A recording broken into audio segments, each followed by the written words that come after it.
Hello, Pernille Damore here. I have had a lot of questions from people asking me how do I make sure that I have a balanced diet. I know that it's very difficult that when you're used to having a diet that mainly consists of some kind of meat or vegetable and then rice or bread or pasta on the side, then I understand that as soon as you remove the starch, remove the pasta and the bread and the rice, that it's difficult to know what to eat. And also, I also understand that you become unsure that you're actually having a balanced diet. To understand how your diet is balanced, because there's never one recipe to a balanced diet.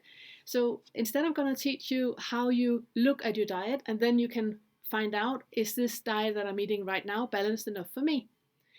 Your diet can consist of three things: protein, carbs, and fat. Proteins is everything that have had a mom. That means it's all kind of meat, it's poultry, eggs, and fish. That's protein.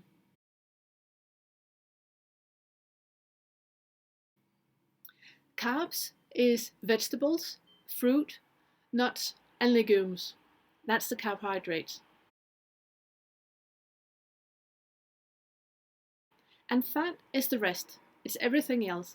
That's all the different kind of oils you can use.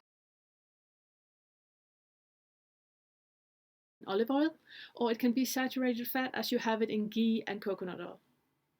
So when you look at your plate, then you should make sure that you have protein, 1/3 of protein, and 2/3 of carbohydrates. A lot of people say, but oh, what you are recommending is the high protein, high fat diet, and really it's not. I'm a very warm spokesperson when it comes to carbohydrates. I would recommend you to have about a kilo of carbs a day. And I know that you say, oh my God, I can't eat a kilo of vegetables a day. But actually, it's not that much. If you take a scales and you measure like one red bell pepper, some tomatoes, a few carrots, then you have a kilo. So a kilo of vegetables a day is actually quite easy.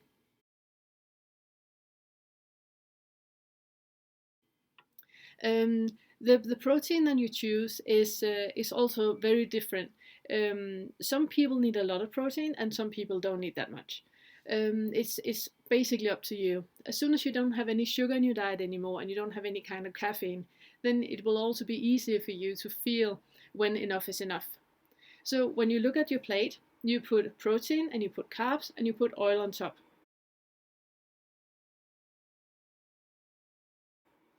The amount of oil that you have every day is also very different from person to person.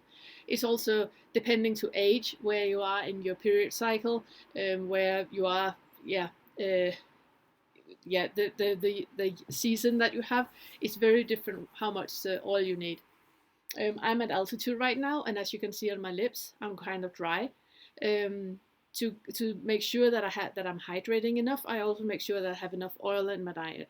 So how much oil you have is also very different from person to person.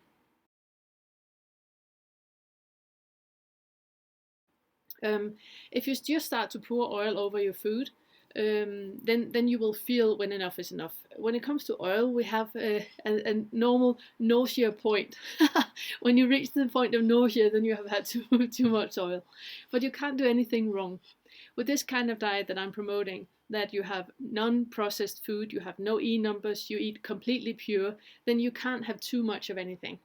You can eat as much as you feel like and need of the diet, because you will reach a normal point. In another video, I'm going to talk about the psychological factor of the different kind of foods, but that's a completely different that's a different story in another video. So back to the question about how do I make sure that I have a balanced diet. Well, if you look at your plate and you make sure that you have protein and you have your carbs and you have your oils, then you're fine. Bye.